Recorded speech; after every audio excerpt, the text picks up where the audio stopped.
deal. All right. So what the heck are we talking about today? Good question. I guess it's me. It's usually up to me to come up with the topic. Yeah. Yeah. No, I'm just kidding. What are we talking about? We're talking about some fun stuff. So what's going on, everybody? Here for another episode of Deadlifts, Dogs, and Dad Jokes. So one of your hosts, DeMarco, other host, Marisa, and we got a special guest today, Nano, my sweet baby girl. Most important host. Most important host, obviously. She's the brains behind the organization. So, but we'll have some fun today. I'd like to talk about mobility, working around injuries, working through and around injuries, and kind of how those two relate to one another. So, figured we could have fun. That's a good one. Yeah. Commiserate over some shared experiences, obviously under the weights. Yeah. So, and have some fun. So, I have a dad joke. I want to start the episodes with a dad joke. I've been forgetting, and right. I just dropped one with your Gatorade. I'm not gonna repeat it. Do you have one, or you want me to just go ahead and do it? No, you can go ahead. I just put you under the gun. Yeah, no worries. I'll have to think about all the ones you've used. You know this one. You probably remember this one. I dropped this on you a couple years ago, and I think and it came to me. I didn't hear it from anyone else. It actually came to me. Okay. So I have to say this. So, which of the Avengers would you hire to be your valet?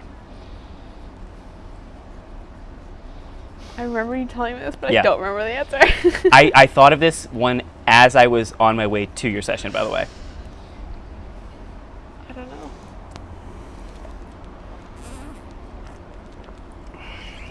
You ready for the one-liner? Spider-Man.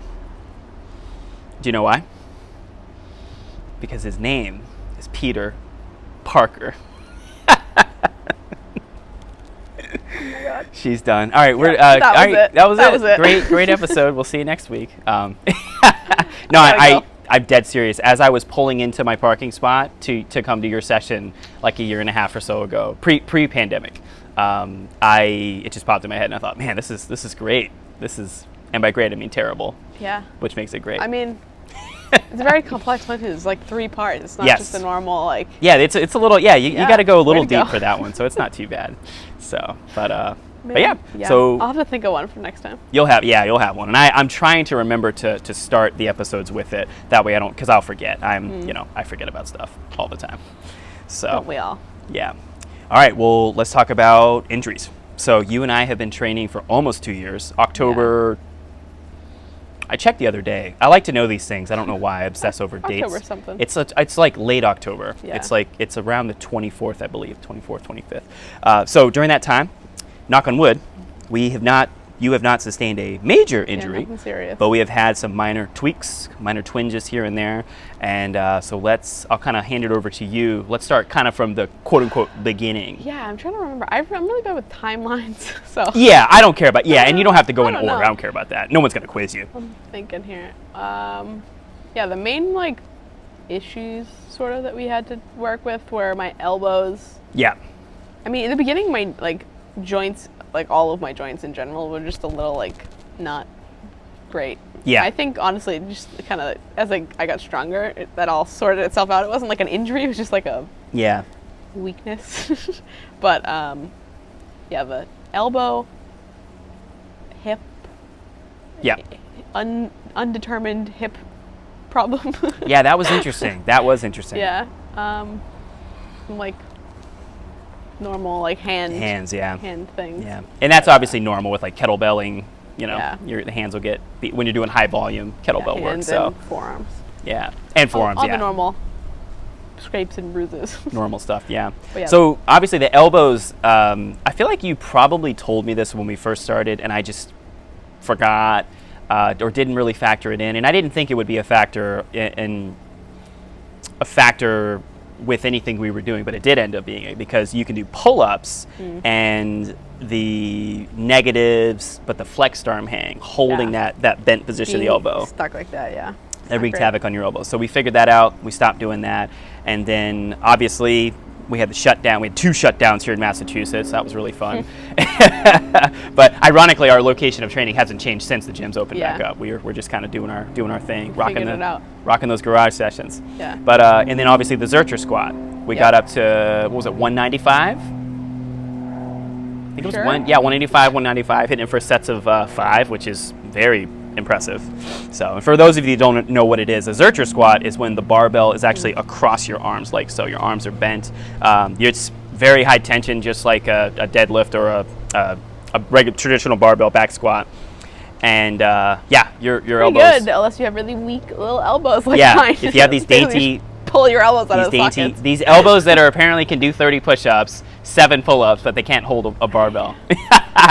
It's too like focused right there. Yeah, I guess. that concentrated. Well, I told you too. stress. I had never really like thought about it or connected all the dots before, but like I remember when we first, I think it was the flexed arm hangs. It was Yep. the first time it was like a issue sort of. Yeah. And I remember I was like talking about it with like my mom, and I was like telling her like what we were doing, and she was like, "Oh yeah, like obviously like you have bad elbows." And I was like, "What?" She was like, "You do you not remember as like a kid your arms used to always like pull out of the sockets and like." Jeez. She's like, "Maybe you blocked out the pain. I don't know, Maybe. but like you have bad elbows, so that doesn't surprise me." I was like, "Oh, okay." Yeah. Maybe maybe that didn't come up during our orientation. Then I don't remember Yeah, I now. don't- It feels like forever ago. But at least now we know, and it's good because you think about it. That makes sense. Like you don't want that direct pressure at that angle. I'm blanking on my anatomical terms here, but that direct pressure, and but you can do a heavy Turkish get up, push-ups, pull-ups, Yeah. one arm push-ups. Not so, You can like, row. focused, it's all, You can like, pull stuff. More distributed, Yeah. like the pressure. Yeah, more focused. So, but that was good. That was luckily for us, that was a very easy. If it hurts, we're just not going to do it. Yeah. Because we didn't have a squat rack, so we obviously were doing Zercher because we didn't have a rack. Yeah, that was a big bummer about the shutdown. We had just started doing like, I think we did like one session with back squats, I know. and then we shut down. I was like, that's a The bummer. gym shut down. No, I could tell you were getting into it too. It was Yeah. fun. Your squat technique was already really good, because pretty much everything that you learned during the kettlebell, goblet squat, and front squat, a lot of it carries over. You know, the main difference being the weight's on your back, but there's still that lat activation, the breathing, the bracing, driving the knees out, all that fun stuff. So it was no surprise to me that 135 flew up for you, and we were on our way up. We'll go back to squats, so we're gonna go back to back squats, will. especially now that the elbow we figured out that we can't. We're like Zercher. Yeah. Is anytime I see someone do Zercher, I think of your elbows. I think think Marissa's about it, too. forearms would I see somebody doing it really heavy, destroyed. and I'm like, ow. Yeah. And it's funny because I know, my arms aren't particularly large. My elbows aren't, at least, I don't think. I can do them, up to, I'm trying to think of what the most weight I've ever done was. It wasn't that much heavier than you, actually, I'll be honest. It was probably 225, maybe. And I did it for, I don't know, sets of 3 or something. I And feel like- my muscles got sore, my arm got sore, but my Yeah, I elbow was was like, for fine. people who have like regularly functioning elbows, it's probably the limiting factor on those is They have like good elbows. it's just like the pressure, like bruising basically on Yeah. here. It's similar to like the kettlebell hitting here. Oh, exactly. Like the bar going across soft your tissues, arms yeah. and like just holding it there it's more of an arm thing than the squat. The actually squatting issue, thing, yeah. yeah. But for me, It's okay. that happened earlier. You have elbows. Your elbows are bad. Hey, lay But yeah, down. those never Lay down. turned into like a big, like massive issue, like injury Yeah. long term, because we like very early on we're like, okay, that's not ideal. Oh, absolutely. Let's like change what we're doing. Yeah, and that's on both of us, right? That's on you as the client and me as the coach. Is that we pay attention to signs and trends, especially, and we realize. And then you recalled what your mother had told you. It's like, oh yeah, I have bad elbows apparently, according to my mom. So then we realize, okay, so flexed arm hang is not a good movement for you, but you can do weighted pull up. Like it's just funny. Yeah. But that's how the body is. The body's very adaptable, which is really cool. So the Zercher squats were no good, but then you can barbell squat, and even the kettlebell front squat at one point was even like double 20s or maybe double 24s. Yeah, too heavy. It's just for That whatever reason, pressure. it's like just the elbow, like when it's bent. when it's fully like all the way bent. Yeah. It just, I don't know. Or partial, or like 90, but under. I can't even under like heavy lay loads. like those people like will put their that like that I can't even like just Yeah. being in this position for too long with like any kind of weight, no matter what it is. Because it's Painful. just my head. Like my elbow gets like all Jeez. not Yeah. great. Yeah. Well, hey, that's good to know. So it's on me to pay attention, you to communicate, and then for us to adjust accordingly. So Yeah. we've obviously we haven't been doing a lot of squatting, obviously. Like we did some bottoms up stuff yesterday, but been doing your simple and sinister stuff, which is we're about to reach the end Take game. 2. Yeah. So super We're pumped about that. This time. Rematch. Oh yeah, no, you're gonna smoke it. So yeah, so that was just a simple, more or less cut and dry. Like, okay, well this hurts, we're not gonna do it, and we're going to, work around it. And luckily, since we stopped and we weren't stubborn about it, I think a week or 2 later, your elbows were fine, Yeah. and we were able to do most of the other stuff anyway. So that ended up working out. The hip is still a mystery. Yeah. It's still a bit of a mystery. It is still a mystery. So I can't even explain like where it was. It was just like a yeah. vaguely hip adjacent injury. It was just like only hurt when I would walk or like run, Yeah. but didn't hurt with like weight. It was weird. Squats didn't hurt, Squats lunges didn't hurt, jumps swings, didn't hurt. nothing. Like it was Super weird. Yeah, and this is I'll admit my own ignorance. This is just obviously outside of my realm of knowledge. So, but what we did was obviously we emphasized mobility. We worked on soft tissue work. We were rolling with the lacrosse ball, and I still think, I know we've talked about this, but I still think that golf ball on your foot like unlocked Yeah, something. I think so. So I've like seen more things since we did that. Yeah. It was just like it could be a coincidence, I guess, but it was such perfect timing. Like we started doing the lacrosse ball stuff and then adding the golf ball on the bottom. Yep. The 2 of those together, like within like a week, honestly. It made made a huge difference. It made a massive difference. So, and since then, I've like definitely seen like more things talking about how connected like feet and like all those all that stuff is. So it definitely makes sense. I think that definitely, I don't know what we were treating, but whatever it was worked. Yeah, whatever it was, and it's good because it's based on kind of what you were saying, what you were experiencing. It seemed as if, so obviously it wasn't a catastrophic injury. It wasn't anything major because you could still use your hip, and you got to the point where pretty soon after you were able to go back to running and walking pain-free, and which leads me to believe that whether it was an imbalance due to some kind of movement thing or tightness in one area. There's a bunch of different. Pain is a very complex thing to experience, and there are a multitude of things that can cause it. But I think the combination of still working on strength, working within your capacity, and doing the soft tissue work, and then also the CARs. Obviously, we were doing the with CARs, which are controlled articular rotations. So this is directly from the RKM remote kin stretch method from Zach and Danny, who we'll have on the show at some point. I'm excited. Cool. And their big emphasis is on its mobility and strength. And it took me a little while to wrap my head around this, but basically, so stretching, like bending down and reaching and touching your toes, or trying to get into like a squat, or like a split or something, that's passive stretching, right? We're just passively getting, and if someone does it for you, that's even more passive. But they're big advocates of active range of motion and gradually increasing active range of motion, and then eventually doing it under load, which is cool. They do like weighted fire hydrants and other moves like that. That certainly helped as well. I think that definitely helped with your hip. Yeah, because if I do that, I feel like it does like it doesn't feel the same, but it seems like it's more of the closest area that I've been able to like target. Yeah. So it was definitely some sort of like strain or like something. Definitely, like I feel like before that too, right around that time when that started, the hip related issue, was I kind of like had been doing a lot of like just whenever I had free time, was doing this like rolling and stretching and doing a lot of mobility stuff just like throughout the day randomly, and I got really busy, so I stopped doing as much.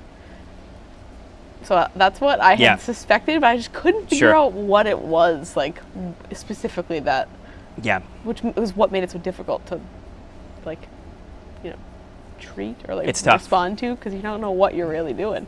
It is challenging, yeah. And I'm just going to, a really, not a tangent, but just a quick qualifying statement here. I am not a doctor. I'm not a physical therapist. I am a personal trainer. I'm a strength coach.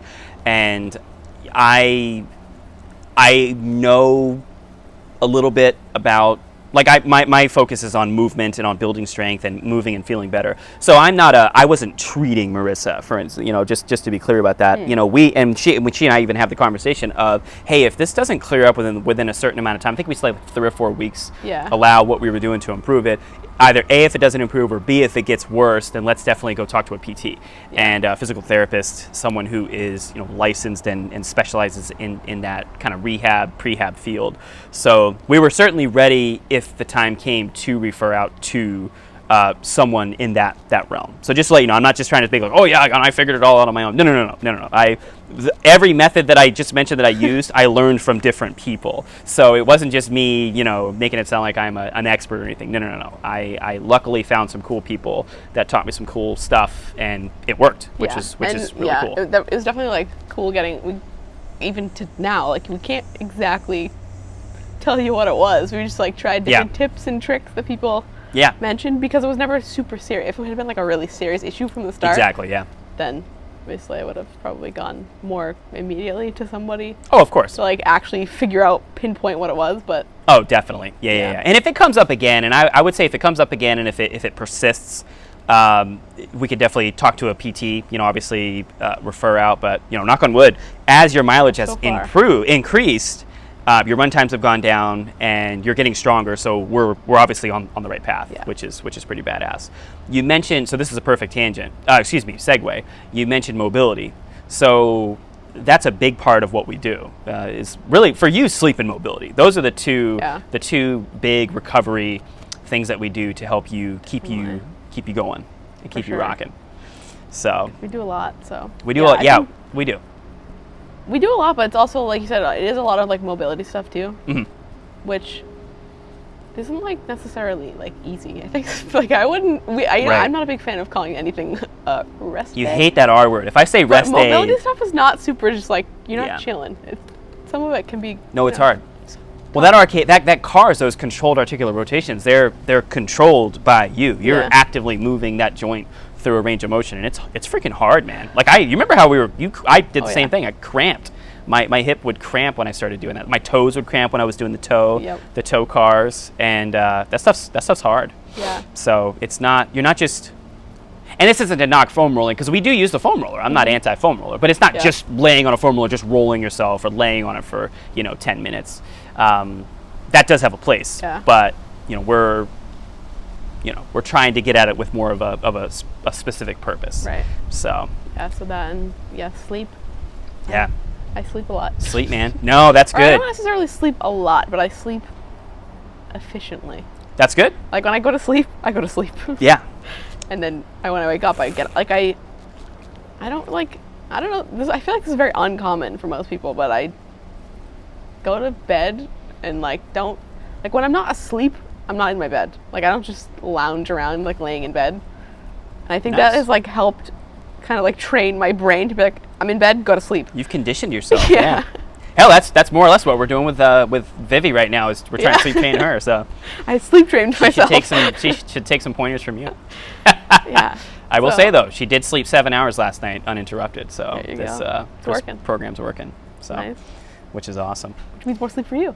Yeah, exactly. Which is good. Which is why I'm mentally sharp today. So compared to baseline. So, yeah, but as far as mobility goes, so Jeff Socol, who has been on the show before, Socol Strong on Instagram, just a cool dude. One of my favorite guests we've ever had. He threw up a post a couple days ago that said that mobility is the oil for the engine. And he basically talks about how that's just how you maintain the car, maintain the machine, is the mobility keeps you going. I always joke that it's like WD-40 to the joints, It's a boring, lame joke, but it's true. That's true. But it definitely helps. Way to describe it. And it's funny because you and I were already doing mobility and some soft tissue work, but we had definitely kind of focused a little bit less on it. We're a little bit more on the lifting stuff. And when we kind of refocused and dropped the volume a little bit, not a lot, that kind of change in the dynamic definitely put us back in the right direction, put you, feeling better, moving better, and all that stuff. So don't just do mobility when you're tight. You ideally want to do it, and I'll be honest, I don't do this daily. I should do it daily, but doing it daily will definitely help. Do it at least, I would say, before your training sessions, So, and they're you can obviously tell them, what are the main ones that we do, pretty much to prep for every session. We do T-spine. T-spine, yep. 90-90. 90-90. This is really bad. I knew you needed coffee. The Hinged Squat. Mm-hmm. Right. I'm bad with names, so That's I okay. can picture all the things that we do, and I'm Yeah. like, what do we call those? No, you're good. Yeah. Yeah. So very, very, very simple. Now I do like variations of them, but I have found certain drills that I just really like, and I tend to kind of use them more often for myself and for you and the rest of my clients. But the main areas with mobility that people tend to neglect and are good, effective ways to help reduce risk of injury. So I listened to a podcast actually, and there was a physical therapist who talked about the most common underlying causes of injuries. So a lot of times when someone gets hurt, like if you break something, you just fall and break something. That's obviously impact related. But if you tear something, or if you pull something, or if it's something to do with particularly with your soft tissues, mobility is a way to reduce the risk of that happening. And the three main areas that this person talked about were, luckily, I'm proud to say, we do hit these three, are T-spine mobility, so thoracic or mid-back mobility of the thoracic spine, the hips, and then, which we obviously just talked about a bunch, and then shoulder external rotation. So those are really the three main ones. And if you think about it, it makes sense, right? What position do we tend to find ourselves in on a daily basis? Oh, yeah. Texting, driving, working, watching TV. I mean, hell, holding my daughter, holding Vivi. I try to stay upright, but she's 15 pounds. I'm going to get tired. I'm going to hunch over a little bit. That's normal. In fact, my shoulders are wicked tight after holding her all day. So it's good arm workout, though. Good bicep work. So, but those were the three main areas that the physical therapist talked about, and it was fun. It was cool to hear that, because I laughed and I thought, oh, good, thank God. We're actually doing the right stuff. I feel like we're on the right path, because we do our T-spine openers. We do our the Bretzel stretch, which pretty much hits everything, and then. Nice little segue into and clubs. These doohickeys. So Indian clubs. So the I want to have you talk about it first. So we've been swinging clubs for about a year. I think I've had you do them for about a year. Yeah. I did my workshop with Deviate right before the shutdown. It was like a week before the gym shut down. So it was like end of February, early March, before the world literally stopped. Wow. It's kind of crazy. So since doing the clubs, what have you, if at all, and you can totally, don't feel like you have to have a certain answer, but what have you noticed from the last, say, 6 months to a year of swinging clubs? I like the shoulder. I definitely have better range of motion on my shoulders, and I have, generally speaking, better posture. Those are the two most noticeable things. I used to, didn't hurt, but I definitely would get stuck trying to if I was doing when we would do I forget what they're called, but when we lay down on the thing and T-spine, the snow angel or whatever, the rainbow, whatever. Yeah. I don't know what they're called, but I I could do it, but it ended up we stopped doing them for a while. Yeah, that's right. Kind of bothered my shoulder, and I couldn't do it in a smooth motion. Yeah. I still don't really do them, but now I can actually do those normally, or what you would expect them to look like, because I've gotten much better mobility out of my shoulders. Absolutely. Better range of motion when I try to move them. Yeah, and those are the main reasons that I do like the Indian clubs, are that shoulder mobility and improving posture. And whenever again, that external rotation, particularly with actually all the patterns, because you're going to end up back here with the main three that we work on, that external rotation of the shoulder that we don't do during our normal living, unless you're an athlete, right? If you're a baseball player, or a football quarterback. But even then, it's only on one arm. You're not throwing with both arms.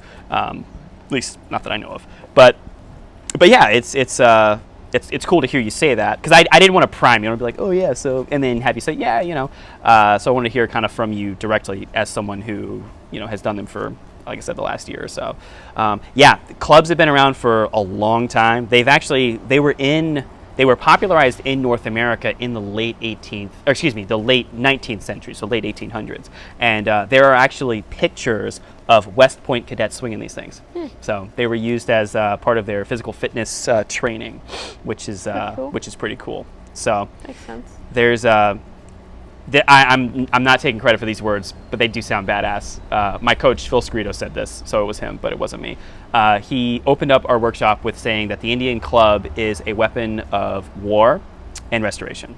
So I just think it's pretty badass, because obviously it's kind of hard to think of anything older than essentially a stick being used to hit people. Maybe a rock, I guess. Maybe someone picked up a rock first, but you know, we've been known to pick up sticks and beat each other with them through the ages.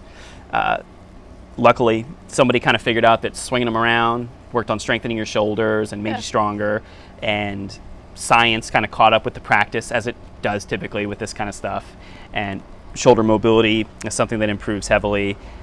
My favorite part of the clubs, honestly, is the meditative aspect. I love the mindfulness. Especially when I'm outside, I like to come out. Sometimes I'll even just close my eyes and just kind of get into a really kind of Zen state. But yeah, just swinging them, relaxing. It's funny, I used to get really hyped up for a training session, and now I kind of bring myself down, because I'm naturally a pretty excited person, as you have could say that. Come to find out. Yeah. So I actually try to bring myself down into a Zen state and more of a focused state for my sessions, which we can obviously talk about in the future. So I wonder, though, if these actually have helped your elbows. Probably. Maybe. Yeah.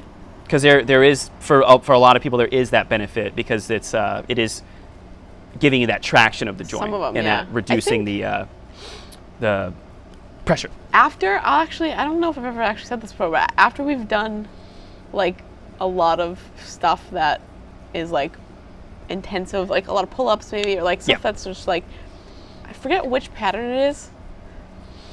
I think like the normal one. Like my elbow actually pops a little bit when I do this. Mine do too. But it doesn't happen with any like on like. So it's like the inside out when you're coming out here. Yeah. Mine do too. When I do them like this way, I don't know what any of them are called. I'm not going to pretend to know the names. That's the symmetrical. The ones where they're going in the same direction. Those ones are always like fine. Like. But the other ones, definitely I feel in my elbows. Elbow pops, like in a good way, not hurting, not pain. No, I just like notice it differently. Good. Yeah. Oh yeah. Okay. Yeah. And that makes sense. That centrifugal force of the club when it's coming out. Yeah. It's putting some, like I said, traction where we're basically. It's like when you hang from a bar. Yeah. Like when my arms are tired, I can like feel it. Otherwise, normally I think it's not like that weighs a ton, so it's not like it's super pulling me out of balance. But yeah. And it's funny because these are only a pound. You know, that's the lightest. The lightest ones I've come across, at least, are a pound, and they have them in 2, 3, 4. I've even seen some up to like 5 or 6 pounds, and that would kill. That's more so the strength, power side of the road versus the lighter ones are endurance, mobility, and that kind of stuff. So, but it's good. But I love these things. We're obviously, you know. Little segue. Well, coordination is like the only thing to get adjusted to. Oh yeah, definitely. Otherwise you're gonna knock yourself out. They're definitely they're not as intimidating as, say, like the first time you see someone lift a heavy weight or you know, do something with like a snatch, for instance. Snatch is like, whoa, buddy, whoa, that's cool. When you first see it, you're like, oh, that's pretty badass, and it is badass. But it's kind of scary at first. You're like, whoa, I'm bringing it up here. Whoa, I don't know about that. Whoa, it's gonna hurt my shoulder, you know. Or my back, or whatever thoughts you have. Clubs are kind of like those look cool, but this looks like it's gonna be hard to learn because it looks like too much coordination. It looks like puzzling when you first look at it. You're like, what are you doing? Yeah, exactly. Especially and if you're doing it with like lightsabers. With lightsabers, yes, you can swing lightsabers. So I actually prefer the lightsabers in a way, just because they're lightsabers. Of course. So. That doesn't surprise me. Because I'm a nerd. You're not surprised. For any of them. Yeah. So, and we have our workshop coming up. So, little. I think this is the first time us mentioning the details on here. September 18th at 10 a.m. at Nunziato Park, so the open field next to the dog park, not at the dog park, the field next to it. We will be running an Indian Clubs workshop. So for anybody that is Boston area, around town, we would love for you to come check it out. And we're going to teach you how to swing some clubs. We're going to have some fun and support a great cause. The Multiple Myeloma Research Foundation, which is the foundation that I'm running the London Marathon for. So there we go. Helping my fundraising efforts. There we go. Yeah. Yeah, so we're not officially charging an admission fee for the event, but basically it's donation based. You can donate to the cause. We've got the link, which we'll put below in the description and in the show notes, because we're going to be getting on Spotify and the other platforms this weekend. Yep. So we made it. And you're going for a run. And I'm going for a run. We made a Both deal. have to happen, or we made a deal. I get to beat him with the Indian Or clubs. you beat me. She beats me with the clubs. So Negan style, like in Walking Dead. So. No barbed wire though. That's we're not doing that. That'd be cool Halloween prop though. I don't think Phil would be a fan of that though. I think that would deface his... I don't think he'd like that. Yeah, that's be nice. So yeah, and the cool thing is we're gonna teach you clubs. We'll have some fun. Marissa's gonna talk a little bit more about the fundraiser, why it's very important for her and to her, and then we actually will have some clubs on site that you can purchase if you would like to. If you like it, you want to get into it, and you definitely do that. So cool. It'll be fun. Fun stuff. Yeah, and I feel like I'm really over talking. Is there anything you want to say? I think. Okay. You're good. You're like, no, just keep this talking. This is the bro. normal amount. Keep talking. Yeah, it is. You talk and I'm quiet. It really is. Like I've over-talked my normal today. You've talked a lot. You have talked a lot today. It's good.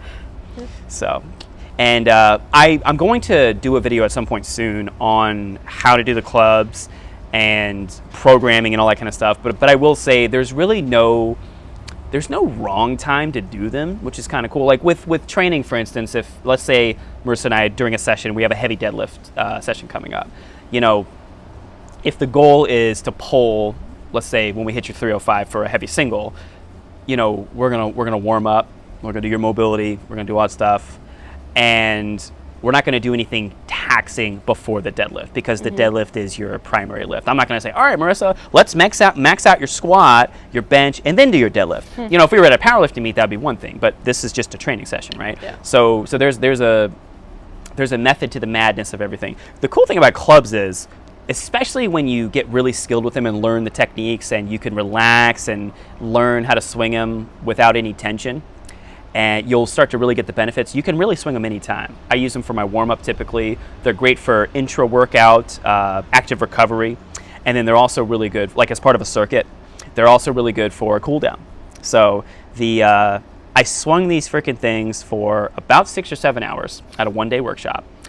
And I will be honest, the first couple of hours, I was definitely starting to feel some fatigue. My shoulders were starting to kind of, little soreness. After that, my shoulders felt better and better and better as I swung them. I finished that weekend, my back, my upper back, my lower back felt good. Mike looked at me and he said, how you feeling? He had like that kind of sheepish grin because he knew I was really into it and feeling the benefits. He said, how do you feel? I said, Mike, I feel like I could step in the ring with Mike Tyson right now. I get destroyed, but I feel like feel good. But I feel good. I feel good. So, but I just felt so good. So the benefits are cool. And it's not intense. It's not like people. I think this could be for another episode entirely. But I think fitness culture is that whole like on my grind. I need to max out all the time. If it's not killing me and I'm not leaving my session crawling and bleeding and sweating profusely, I didn't train hard. And that's just obviously not true. Yeah. That's. Anybody that's got even a little bit of experience in the game will tell you that that's just not true. Those Instagram posts that people throw up, that's not real life. I'll just leave it at that. We're not maxing all the time. You and I, we max a few times a year. It's definitely fun. Yeah, but it is fun. It's not like the only way to. It's train. It's very fun. I love testing. I think it's a lot of fun. Can't wait. Deadlift coming up. Exactly. Post sinister deadlift, which is going to be fun. And like I said, we'll do that product review on the Dead Right, which is pretty sick. So, but yeah, swing clubs. If you want to see some videos, Marissa's been on our Instagram page a million times swinging them. And actually, you're going to go up on the stories today because I slacked off yesterday. But we've got some videos up there on our page, Strength with Purpose. I'll put together a longer YouTube video where we talk about the benefits a little bit more, and then the how. Give you the how and slow the movements down so you can kind of work along with me and learn it. And some variations if you don't have clubs. So there's a couple of different tools. It doesn't have to be lightsabers. There's other handheld utensils that you can use. So it's good stuff. Yeah. All right, Marissa, anything to add about mobility or injuries or clubs or anything? No.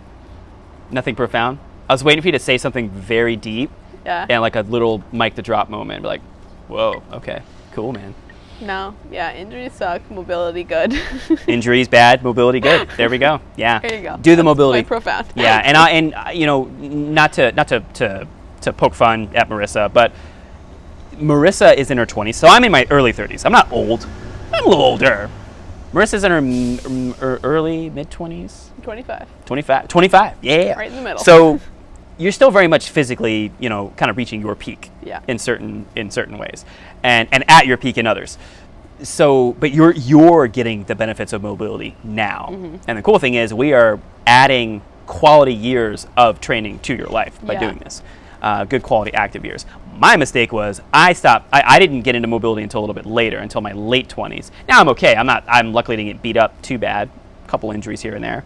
But it's definitely helped me train hard consistently, you know, relative to my level. So if you're young watching this, if you're in your 20s, don't think that this doesn't apply to you, because things change as you get a little bit older.